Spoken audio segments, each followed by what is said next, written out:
साल 2022 गर्मी पर ख़त्म होने वाला है क्योंकि मौसम में सरमा की सर्दी का वक्फा होता है। कल हैदराबाद में मामूल से ज़्यादा गर्मी पर ख़त्म हो सकता है क्योंकि हिंदुस्तान के महकमा मौसमियात हैदराबाद IMDH के मौसम की पेशगोई के मुताबिक अगले 4 दिनों तक दिन और रात के दर्जे हरारत में इजाफा मुतवक्को है।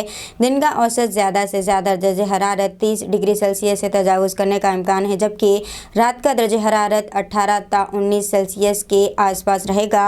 आमतौर पर शहर में दिसंबर के तीसरे हफ्ते से दर्जे हरारत गिरना शुरू हो जाता है, ताहम इस साल ज़्यादा से ज़्यादा दर्जे हरारत 35 डिग्री सेल्सियस ग्रेड तक पहुंच जाएगा।